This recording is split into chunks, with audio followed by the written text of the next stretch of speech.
بسم الله الرحمن الرحيم. السلام عليكم ورحمة الله وبركاته. كسو دوادا Somali Medical Consultant Center SMCC. إن شاء الله maanta waxaan ka hadli doonaa waa maxay bacteria dilayaal antibiotic. waxaan la socodsiin doonto in soo jeedin doonto walaashiin Miski Cabdinuur Sale.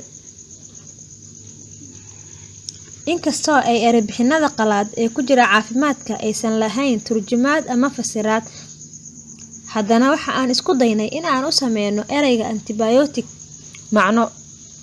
waxaana nala haboonaatay in aan qaadano ereyga bacteria dilayaal. bacteria dilayaashu waa daawo xoog leh oo lagu daaweeyo infekshanka ee sababta bakteeriyada ilma aragtada ah. mararka qaar bacteria dilayaashu waxa ay badbaadiyaan nolosha aadanaha haddii loo isticmaalo si habboon, ayada oo daawadu ay yareynayso koritaanka bakteeriyada jirka dhexdiisa ah. waxa ayna burburisaa bakteeriyada soo gasho jirka aadanaha. bacteria dilayaashu sida noo muuqata magaca daawada waxa kaliya oo ay daaweyso waxa ay tahay cudurrada ay sababto bakteeriyada, walow ay jiraan qaar ka mid ah bacteria dilayaasha oo tiro ahaan aad u yar oo lagu daaweeyo cudurrada ay keenaan parasite-ka sida cudurka malaariyada oo kale.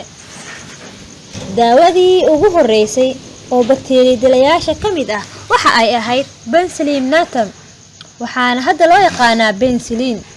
waxaana soo ictiraaqay Alexander Fleming sanadadii 1928.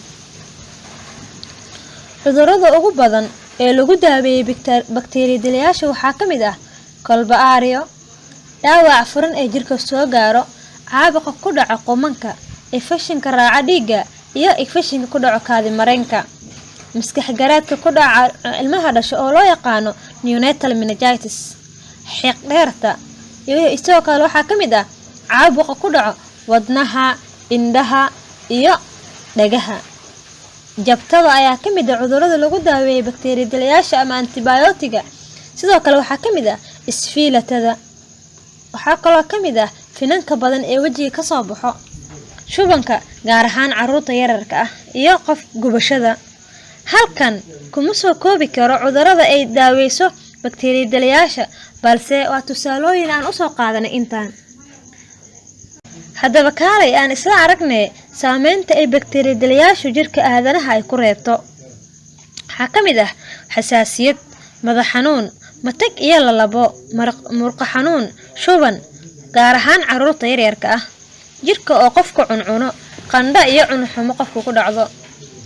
cawaaqibo noocee ah ayaa ka dhasha bacteria dilayaasha haddii si joogto ah loo qaato? qofka in daawada jirkiisa ay la qabsato oo lagu daaweyn waayo cudurrada loogu talagalay daawadan.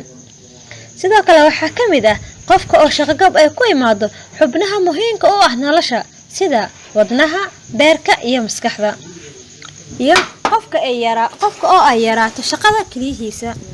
waa ku mahadsantihiin la socoshadiina.